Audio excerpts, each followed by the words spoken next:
PCSRA Radio Network and the Blue Hedgehog TV. We now interrupt your regular scheduled programming for the following sports special. This copyrighted broadcast is presented by the authority of the Pacific Coast Sports Racing Association and the National Association of Professional Racing Leagues Incorporated for the private use of our audience. Any reproduction or rebroadcast, retransmission, or other dissemination, or the use of this broadcast, descriptions, or accounts of this show without the express written consent of the Pacific Coast Sports Racing Association and the National Association of Professional Racing Leagues Incorporated is prohibited. On the PCSRA Sports Network from Learfield IMG College. Welcome to the PCSRA Weekly Show's 2020 season. We're glad that you're with us to celebrate 10 years of the PCSRA, and we hope to see you every Monday and Tuesday here in the PCSRA Blue Hedgehog Studios in War Acres, Oklahoma. Today's PCSRA Weekly Show broadcast is brought to you by Budweiser, Love's Travel Stops, iHeartMedia, The Oklahoman, Newcastle Casino, Devon Energy, Sonic Drive-Ins, Rudy's Country Store and Barbecues, Harkins Theaters, and by the Oklahoma Highway Safety Office, where we encourage all of you fans that together we can end DUI. Now, in its 10th season with the call of today's PCSRA Weekly Show from the Blue Hedgehog Studios in War Acres, Oklahoma, here he is, the adorable Blue Hedgehog, the voice of the PCSRA. Here he is, Daniel Voiles. And hello and good afternoon, and welcome here to the PCSRA Weekly Shows. The PCSRA Weekly Show is on the air here on the PCSRA Radio Network, the Blue Hedgehog TV, and on your mobile device with the PCSRA Radio Network. Daniel Voiles here in our PCSRA studios, ready for another edition of the PCSRA Weekly Show for the 2020 season. Looking forward to what will be a very good show here today, as we are now in the month of March, and that's something we're very excited about, and I think it's going to be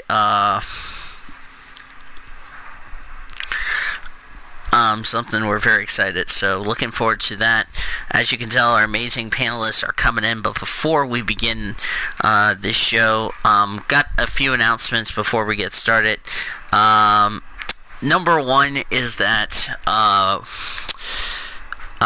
there's a couple of race weekends that I need to address before we get into the weekly show, and that is with the fact that with the virus that's been going on as far as like other stuff is concerned, I really feel like this is starting to get a bit concerning. It's really hard to tell you the truth, but it's really something I'm a bit concerned about, because we had the Qatar race ended up being canceled for MotoGP, and it will not be made up. Then Thailand for MotoGP, that race weekend got postponed due to the fact that of this virus that's been going on of late. So a little bit of concern, but I do hope it's hi Elijah. Hopefully we send some prayers out to everybody that's been affected by the virus. One other thing I need to mention, I want to send my prayers to everybody in Nashville, Tennessee. Last night, a tornado tore through the Music City, and 21 people, last update, are now officially dead after a tornado tore through, which is starting to tell you that severe weather weekend has started. So that's really not a good thing, to tell you the truth. So yeah.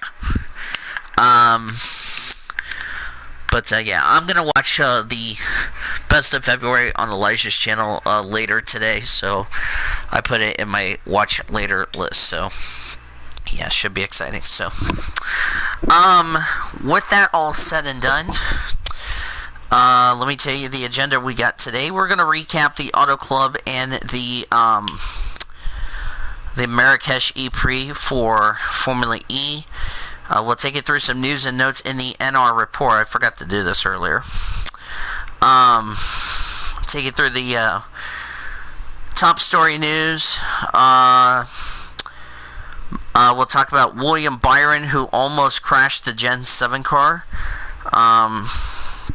as far as that is concerned. And then we'll take you through, we'll do Taylor songs, rate the weekend, and we will look ahead to Phoenix.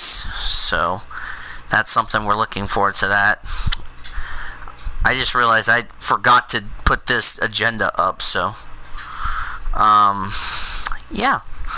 So let me real quickly take care of that as well, but I will go ahead and go over the global standings before we introduce the panelists as far as that is concerned. So with no global this weekend, so these will be the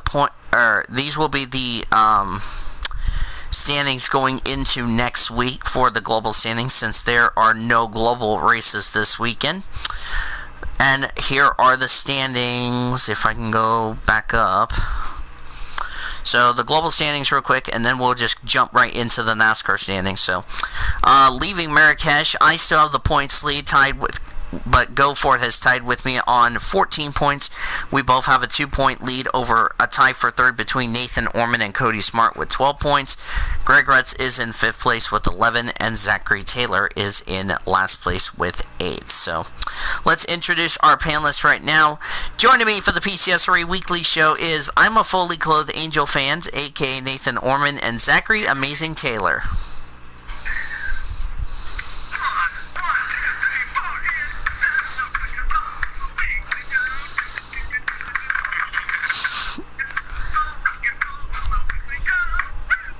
I saw that one coming.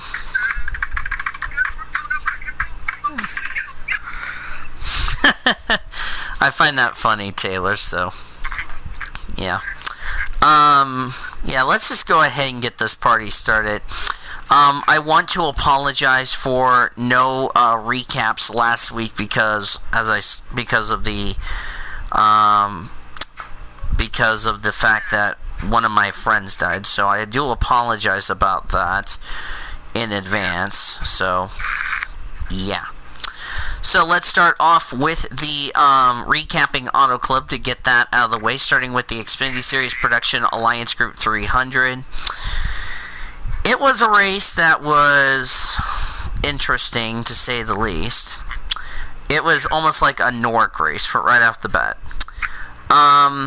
Nothing happened in the first 2 stages. Brandon Jones ended up winning both stages, so not bad for Brandon Jones.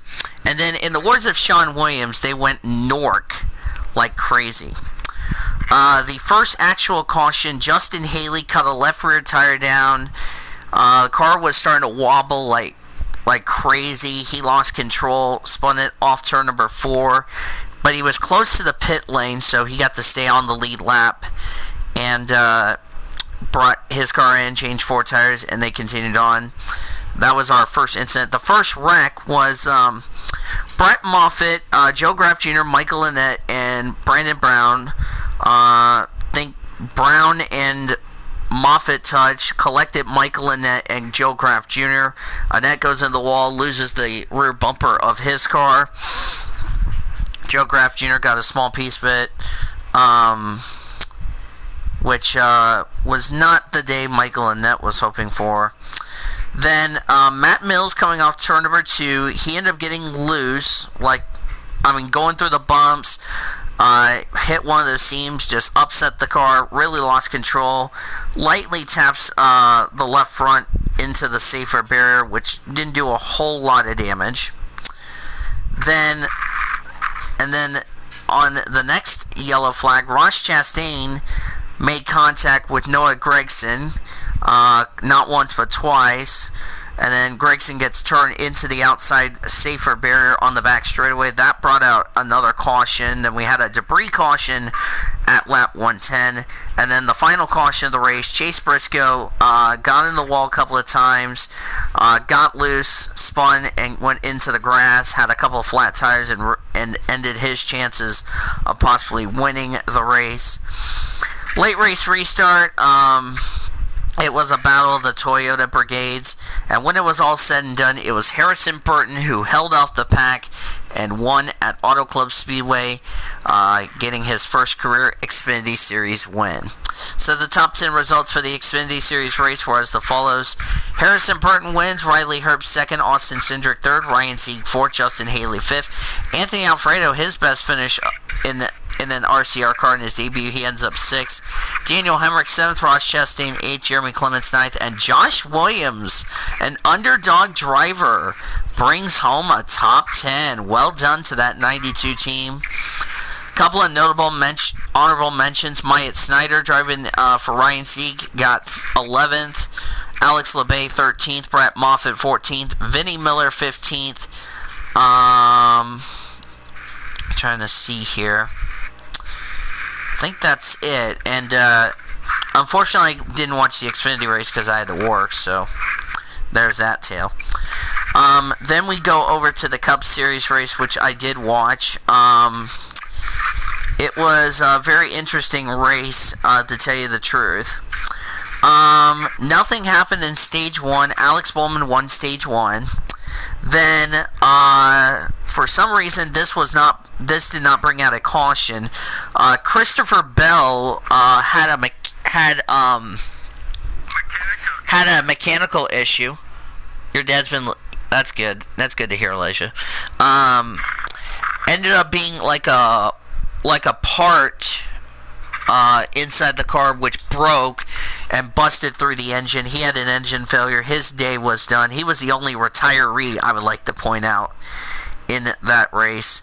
And then 14 laps later, Clint Boyer cut a left front tire down because after the pit stop, looked like low air pressures kind of cut that tire. Kind of made the tire go soft, did some damage to the left front of the splitter, so that was not good news there. And then the final caution, of course, was Stage 2. That was won by Cole Custer. Nothing else really happened other than that Martin Truex Jr.'s crew member had a cramp on the final pit stop, which angered Truex so badly.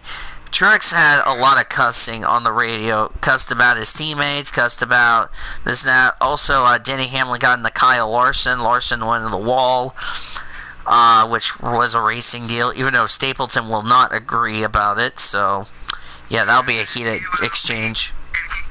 And he will be super triggered at Hamlin. So, but, other than that, that was pretty much all. And when the race ended, as you can tell by the thumbnail of this video, Alex Bowman surprises everybody, gets his first win of the season for Hendrick, and it comes at Auto Club Speedway. And for a person like Alex Bowman, who's struggled at Auto Club, I don't think any of us predicted him going to victory lane at Auto Club Speedway. I mean, he had a dominant car, led 110 laps, and he was unstoppable. So, looks like Hendrick Motorsports is finally back to winning ways as they are in the, in that way, so... won stage number 2. I thought it would... See, this is what happens when I have a headache or anything like that, but I'll be fine, so... Yeah. Of course, Ryan Blaney cut a tire down late in the race, which, that was really sad, so... Yeah. Anyway, moving over to Marrakesh, in the FIA Formula E World Championship at Morocco.